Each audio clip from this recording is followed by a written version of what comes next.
Ganha força no Congresso a PEC que estabelece um limite de tempo para o mandato dos ministros do STF. O presidente do Congresso Nacional, senador Rodrigo Pacheco, defendeu a aprovação da medida e disse que ela é boa para o Brasil e para o Judiciário.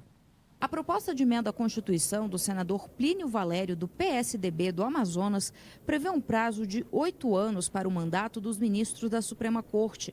O objetivo, segundo o autor da proposta, é impor limite às ações dos ministros e evitar que eles extrapolem competências. O projeto ainda precisa ser analisado pelas comissões antes de ir ao plenário do Senado.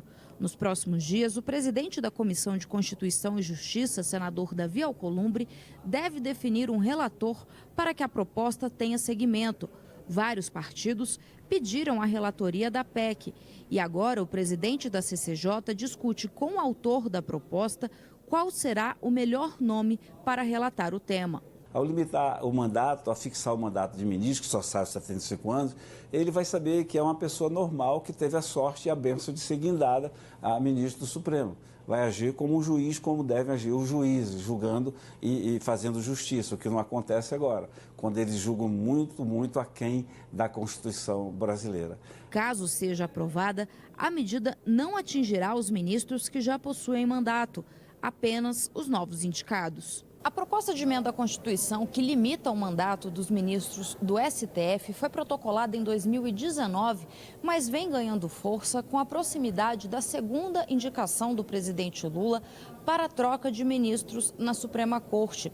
Lula já indicou Cristiano Zanin para substituir Ricardo Lewandowski e agora terá a chance de fazer uma nova indicação para a vaga da ministra Rosa Weber.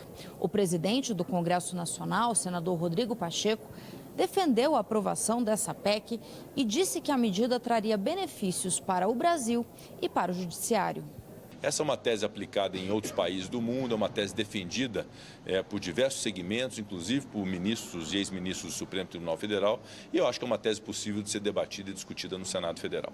No Brasil, podem ser indicados para o cargo de ministro da Suprema Corte cidadãos com mais de 35 anos que tenham notável saber jurídico e reputação ilibada.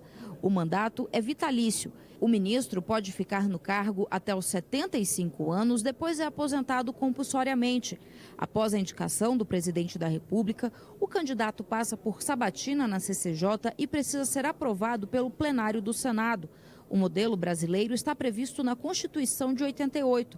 Em outros países, como Alemanha e França, os mandatos dos ministros da Suprema Corte são limitados. Na Alemanha, por exemplo, são 12 anos, em Portugal são 9 anos.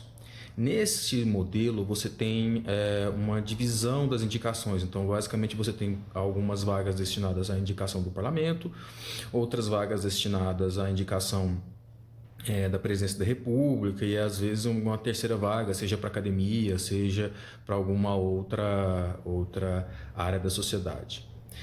Por outro lado, você tem um modelo norte-americano, um modelo que é praticado nos Estados Unidos, onde você tem um mandato vitalício. Então, quando você é eleito para ser um juiz da Suprema Corte nos Estados Unidos, você tem mandato vitalício, podendo ficar basicamente até a sua morte. O Brasil tem um modelo misto, em que você tem um mandato que de fato ele é longo, ele não tem um período específico, mas ele tem uma data limite, que é 75 anos.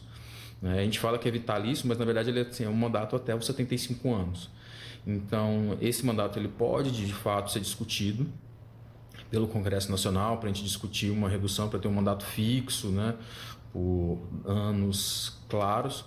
Mas uma discussão ainda muito incipiente, muito recente. Você tem doutrinadores e tem grandes motivos que são contrários e favoráveis a esse modelo. Então é uma discussão que a gente está começando a se iniciar agora e ver para onde até o rumo que vai tomar.